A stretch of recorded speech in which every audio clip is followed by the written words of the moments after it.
Mariam vend de la ticket aux poissons frits depuis une dizaine d'années à Dantogo, son village natal. L'activité lui permet d'assurer son quotidien et celui de sa progéniture. Grâce à Dieu, je gagne pour moi dessus. Je prends pour faire les petits besoins. Souvent, les enfants sont malades. On a un problème d'argent, on prend aussi. Non loin du village, des jeunes à la tâche dans un champ. Ils vivent de ces travaux champêtres. Les activités de la jeunesse, comme vous voyez, c'est les travaux champêtres. Après les travaux champêtres, peut-être que pendant les campagnes d'Anakad, on a des enfants qui se débrouillent aussi dans ce commerce d'Anakad aussi. Ces jeunes reçoivent la visite du sénateur de la région du Béré. Le lui est venu leur apporter son soutien et encouragement. Engagés pour leur autonomisation, ces jeunes femmes, mais un appui de bonne volonté pourrait davantage leur permettre de renforcer l'existant et diversifier leurs revenus. Si tu prends un poisson 10 000 comme cela, souvent l'argent sort, souvent ça ne sort pas. On n'arrive même pas souvent à superviser nos enfants vous voyez, le champ, une famille, un champ, ça peut prouver que ce n'est pas rentable. Nous demandons vraiment que l'État nous aide beaucoup sur des projets où on peut scolaariser nos enfants pour tout. Un appel perçu par l'élu local qui fait don de 3 millions de francs CFA aux populations. Le président de la mutuelle de développement de Dantogo salue cette action qui vient soulager ces jeunes et femmes. Nous avons une association des femmes ici et des jeunes qui sont en quête d'emploi. Je pense que ça peut les propulser, les amener à faire des projets. Le parlementaire situe son geste dans le prolongement des actions sociales du gouvernement. Vous savez, quand on aide les femmes, c'est comme tu t'aides toi-même. C'est ce que j'ai fait parce que les femmes n'ont pas de grands moyens. Les vieux ont travaillé, qui ont permis aux jeunes d'aller à l'école. Il faut qu'ils travaillent pour qu'ils envoient aussi leurs enfants à l'école. Quand on les a trouvés en train de travailler, ça nous a fait bon au cœur. Je voulais quand même leur dire merci et de continuer à travailler pour les parents.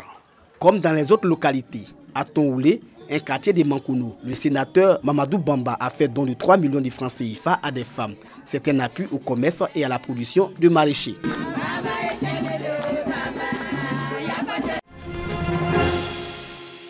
L'ambassadeur de la Palestine en Côte d'Ivoire, son Excellence Abdallah Karim Eyouala, chez le cheikh Aïma Ousmane Diakité, président du Conseil supérieur des imams des mosquées des affaires islamiques en Côte d'Ivoire, COSIM. Au centre de leurs échanges, la consolidation et la préservation de la paix, mais aussi l'importance de la promotion d'un islam tolérant et modéré. La Palestine est prête à accompagner Samahat el-Cheikh et le Conseil de grands imams de Côte d'Ivoire dans leur chemin pour former les imams, pour essayer d'éradiquer le fanatisme. On vit tous dans le même terrain. Ce n'est pas bien de faire quelque chose mal au nom de l'islam. Cheikh Aïma Ousmane Diakité a tenu à traduire toute la gratitude de la communauté musulmane aux diplomates palestiniens avant de le rassurer quant à la promotion d'un islam du juste milieu en Côte d'Ivoire. Nous avons échangé sur plusieurs sujets d'intérêt commun. Nous prions Dieu pour que Dieu aide tous les musulmans à résoudre leurs difficultés et à vivre mieux dans leur environnement, dans la paix. Nous remercions M. l'ambassadeur de Palestine en Côte d'Ivoire. Nous avons été très honorés et nous avons appris beaucoup parce que Palestine, c'est un pays de savants, c'est un pays d'hommes pieux, de grands connaisseurs de l'islam. Les relations excellentes de coopération et d'amitié entre la Côte d'Ivoire et l'État palestinien ont été également abordées au cours de cette rencontre. À l'issue des échanges, l'ambassadeur de la Palestine et le président du COSIM ont invité la communauté musulmane dans son ensemble à promouvoir les vraies valeurs de l'islam, la solidarité, la fraternité, l'amour et le vivre ensemble. Elles ont choisi le voile islamique, aujourd'hui elles le célèbrent. Nous sommes à Hijab Day, la journée du voile islamique organisée par l'association musulmane pour le bien-être familial en Côte d'Ivoire. Cet événement vise à valoriser le port du voile islamique. On organise cette activité pour faire la promotion du voile et pour montrer à la face du monde que le voile n'est pas un frein. À travers le voile, on peut faire de belles choses. Il y a plusieurs exemples dans la société. Pour les panélistes, le port du voile n'est pas un frein à l'insertion professionnelle de la femme musulmane.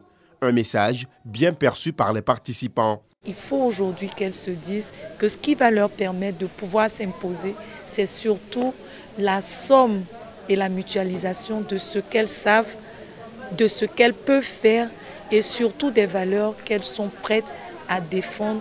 Et cette éthique islamique doit être pour elles l'atout gagnant qui va faire la différence. Ça a été des panels vraiment enrichissants pour moi parce que j'ai appris avec les panélistes que avec le voile, c'est possible d'être un leader, c'est possible de se démarquer. Cette initiative de l'AMBEFSI, Association musulmane pour le bien-être familial en Côte d'Ivoire, bénéficie du soutien du COSIM, Conseil supérieur des imams, des mosquées et des affaires islamiques. Au sein de la communauté, nous avons besoin de femmes leaders.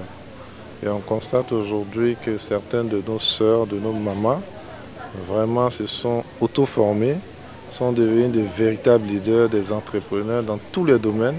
Avec ce qu'on a vu aujourd'hui, nous avons beaucoup d'espoir. Et c'est pourquoi nous avons le devoir de les soutenir.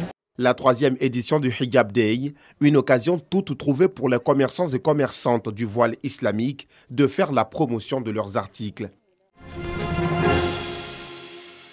La capacité opérationnelle des délégués régionaux et départementaux du ministère de la Promotion des Sports et du Développement de l'économie sportive vient d'être renforcée avec 15 véhicules et 21 motos, le tout d'une valeur de 282 millions de francs CFA. Parmi les 30 récipiendaires, 9 directeurs régionaux et 21 directeurs départementaux reçoivent les clés de leur matériel roulant des mains du premier responsable du sport ivoirien. Ce geste du ministre en charge des sports s'inscrit dans le cadre de la cohérence des actions gouvernementales aux structures déconcentrées du sport. Lors de ma prise de fonction, le président de la République, son Excellence Alassane Ouattara, dans sa vision de faire un développement holistique de la Côte d'Ivoire, a souhaité que le sport ait une fonction essentielle. Ce que vous venez de voir, ce n'est qu'un avant-goût de ce que nous souhaitons faire l'année prochaine.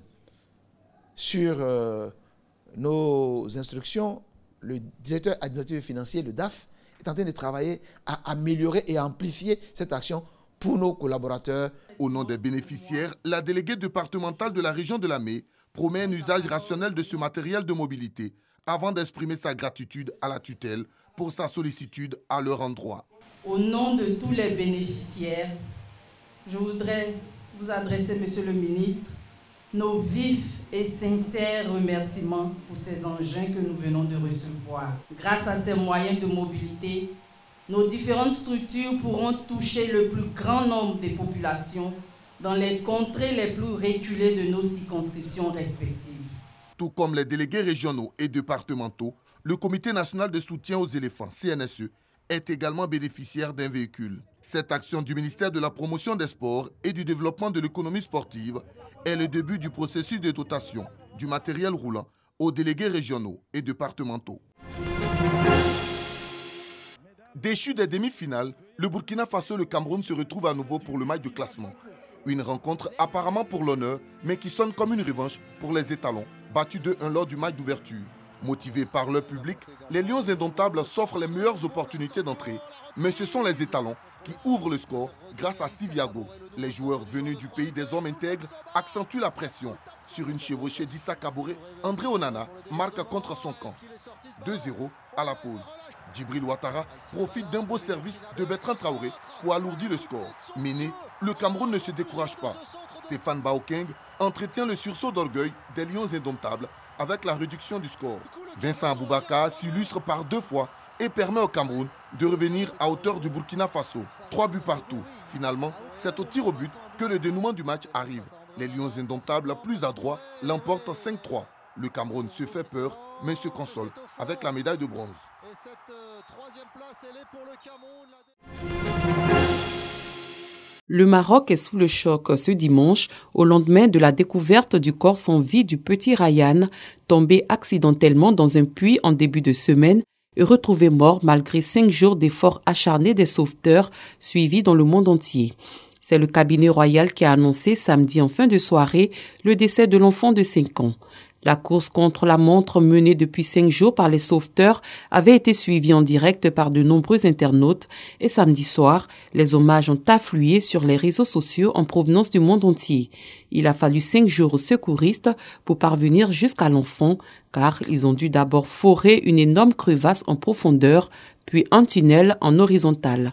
Leur progression a été fortement ralentie par la nature du sol, certaines couches étant rocheuses et d'autres très sableuses. Ryan était tombé accidentellement mardi dans le puits asséché de 32 mètres, étroit et difficile d'accès, creusé près de la résidence familiale dans le village d'Iran, dans la province du Chef Chahuen, dans le nord du royaume. Entrés dans une brèche horizontale samedi après-midi, les sauveteurs avaient continué leur travail centimètre par centimètre, creusant à la main pour éviter tout éboulement. La date des funérailles du petit Ryan n'a pas été annoncée par la famille, mais selon la tradition musulmane, elle devrait se dérouler rapidement, en principe dès ce dimanche 6 février.